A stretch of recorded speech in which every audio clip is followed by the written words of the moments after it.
Band together with my friends in school. We were all 12, and you know, we all had just started playing, so we weren't very skilled at our instruments, but we were excited about the idea that, oh yeah, cool, we can record something. But the icing on the cake there was that somehow or another my dad had arranged it so that Edward Van Halen was going to produce these songs.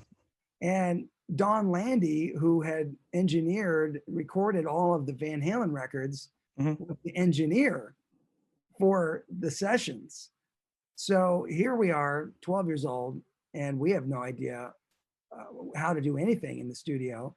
And Edward Van Halen is trying to talk to us, but he's not knowing how he should give us guidance, because if we're not really playing that well, he tried his best, you know, to not be negative and say, gosh, you guys are pretty terrible, there's nothing I can do here. He helped get us in the spirit of things, but there was a change that needed to be made, where the drummer that was playing with us at the time just wasn't able to play well enough in the studio. So we did end up getting a different drummer to play. And the drummer that ended up playing was the younger brother of Warren Cuccurullo, who had once been in my dad's band, who then ended up in Missing Persons, and then Duran Duran. Duran, yep. Yeah. So his brother was several years older than us. I think he was 18 at the time, and we're all 12. So that helped get the project moving, and the playing sounded a little stronger. But the keyboard player, Greg Kurstin, he's gone on to work with lots of different famous musicians as a producer and a songwriter.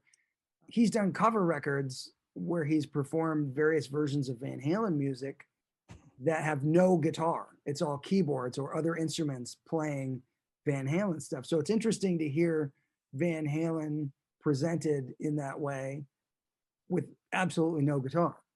I bet you how Eddie thinks sometimes, or Eddie used to think too sometimes, because I know he was big on doing a lot of his music in keyboard. Well, he definitely wrote some songs on piano, even songs that you wouldn't think were done on or written on piano or keyboards first. I learned only recently that one of my favorite Van Halen songs, which is super guitar, it's perfectly made to be played on guitar, a song called Unchained. Yep. That one, when you learn to play it on guitar, it's so guitaristic. You can't imagine that it would have ever been written on any other instrument, but yet it was written on piano. So that's one of those things that blew my mind, where that song, you would have been able to swear that there's no way that was written on anything other than the guitar, but you know, piano. So anyway, we were in the studio, and none of us had ever learned how to do anything with recording or overdubbing or anything like that. So the band, we knew the songs just well enough to get through and play them. And we didn't have any punch-ins where we had to, as a whole band, have to try to punch in the middle of a performance, you know, play along and then just jump in where that was happening. But when it came to overdubs, that's something that I did have to do. And Edward had to teach me what that process was, where you listen to the part right before you want to punch in and you play along, and then they punch in, get the new part, and then punch out. And so it inserts the new bit that you want to do. But if you're not playing along, it won't have a seamless transition. And so that was tricky because I could barely play at the time anyway. So playing along with what I had already just played wasn't the easiest thing. but that was something when I was doing the solo and other stuff, I would punch in little parts here or there. So the whole process was a real learning experience because I was working with my favorite guitarist in the world, and he's Yeah. teaching me about how to punch in and all these other and how to get the guitar sound to begin with. You know, he set up the mic with Donn Landee and tested everything, and he had brought in the Frankenstrat, the red and white striped guitar, Hmm. and he's like, "Here, try this one." And it ended up that my guitar ended up sounding better for the part than his guitar. So I didn't end up playing the Frankenstrat, but that was there as an option. So it was uh, it was just kind of a crazy thing to be seeing that guitar. And I remember very vividly, it was not too long before that that he had taken a quarter and he had drilled a screw through it to the body so that it could level out the tremolo bridge. So it was like a recent addition to the guitar at that point. I just remember thinking, "Oh, that's so cool. He just put a screw through a quarter and it's sitting on the guitar. It's bolted on."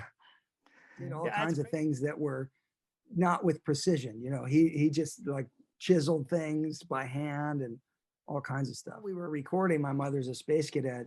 The other things that were interesting that happened, there was a point where Donn Landee had talked to my mom because he was trying to help get everybody to really feel like there was the right mood in the studio. And so he talked to Ed.